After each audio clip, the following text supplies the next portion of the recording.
Hey Ty, is anyone other than Surgeon Pat out today? Now, before we get started, I just want to send thoughts and prayers out to Elgin Baylor and his family and friends. And, I talked to Jerry West today, who Elgin meant a lot to. And, that's my mentor in Jerry West, and he's pretty crushed right now. So I just want to lead off by saying that, for a great pioneer, a Hall of Famer, a gentleman who paved the way for, Black players like myself to play, Black executives as well. So I just want to send thoughts and prayers out to his family and friends.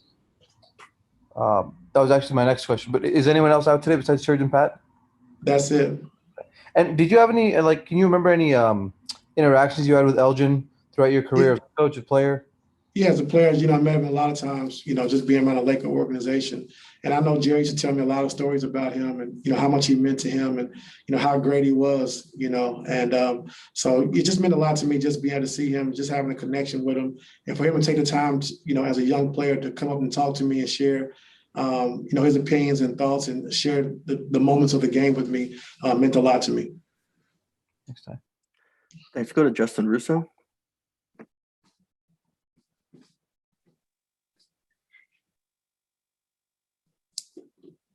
Justin, you can go ahead. Sorry, I was muted. Sorry about that. Since Nate McMillan has taken over for Atlanta, obviously they're 8-0, but one of the key things they've done is slow down the tempo and find the most efficient shots offensively rather than settle for tougher ones. What's a way that you guys can sort of disrupt their rhythm tonight and what they like to do on that end?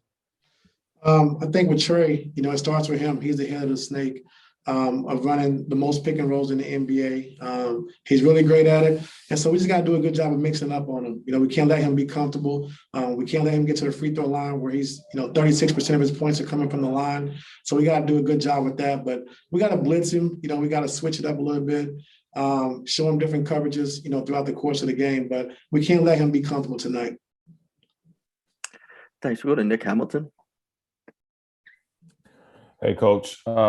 Speaking about the Atlanta Hawks, obviously, what have you known as far as the differences as far as defensively between Lloyd Pierce and now Nate McMillan? I really don't know comparisons. It's always tough when a coach like Lloyd loses his job, who I thought did a fantastic job.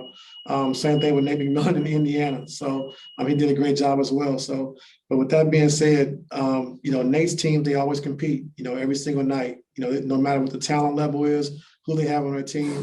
Every single night, you're going to come out and play hard and play hard defensively. And if you don't, you won't play. And he's shown that he holds his players accountable 1 through 15, and you can see it in the reflection of them guys on the floor.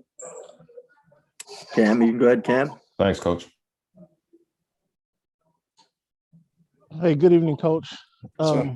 I got 2 questions. I'm going to ask them separately. Thank you. My first question is about the eased restrictions regarding the vaccinations.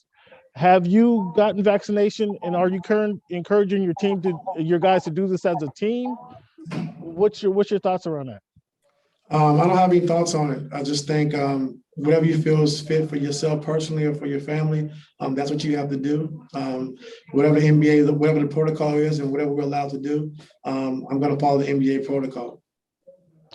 Okay. And with the trade deadline coming up this week, I want to know any potential movement that the team does. How involved are you in that process? I'm not involved. They talk and ask me my opinion, but I don't get caught up in that side of the game. I let Lawrence and those guys who've done a terrific job, thus far with, Winger and Mark Hughes and Trent Red and those guys. They do a great job. So they can run things by me, but I try to stay out of that part of the game. Thank you, Coach. Yes, sir. Thanks. Jonathan, you can go ahead. Yeah, thank you. Good afternoon, Coach. As you know, the first time around, you guys were shorthanded when you guys played Atlanta, and Trey did have 38 and reached the line 11 times. Do you see anything that you guys will do differently defensively to try to contain them tonight with Kawhi and George back in the lineup? Yeah, I think, giving them a large dose of Kawhi and PG on them to mix it up, put a bigger body on them, which would be good for us. And like I said earlier, just showing him some blitzes, some running jumps, some shadows in the backcourt to try to get the ball out of his hands and just mix it up on him as much as possible to try to keep him uncomfortable. Thank you, Coach. Yes, sir. Law, you can go ahead. Hey, Ty, how's everything, man? Good. Every year that you coached the Cleveland Cavaliers, there was a big mid-season trade, or at least some kind of trade that took the roster from a training camp, the group that you had in training camp. It was different by the time it was the postseason. This team has stayed the same ever since they broke camp, or ever since they started the regular season. What would that mean to you as far as a difference of coaching the same team from the beginning of the year until the end? It'd be good for us. We get a chance to, figure out what we like, what we don't like, what we need to get better at. And, having the same crew, it'd be important because, we'll have 72 games under our belt together, the do's and the don'ts and what we're good at, what we need to keep improving on. And I think this team has took great strides at that.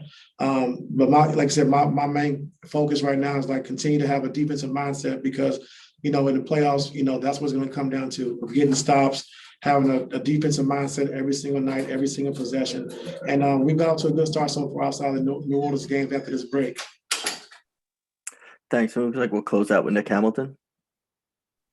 Hey, Coach, you spoke earlier about the legend in Elgin Baylor. How important is it for the players and everybody to learn about the history of Elgin Baylor, what he meant not only to the game, but like you said, on the executive level as well? Oh, it's very important. When you have a gentleman like Elgin Baylor who paved the way for our Black community as far as the NBA life and the executive life of the NBA, I think it's very important to understand, who he was and what he meant and what he stands for. So I know a lot of guys, they know who he is. They know what he's brought, what he's meant to the NBA, and especially for our culture.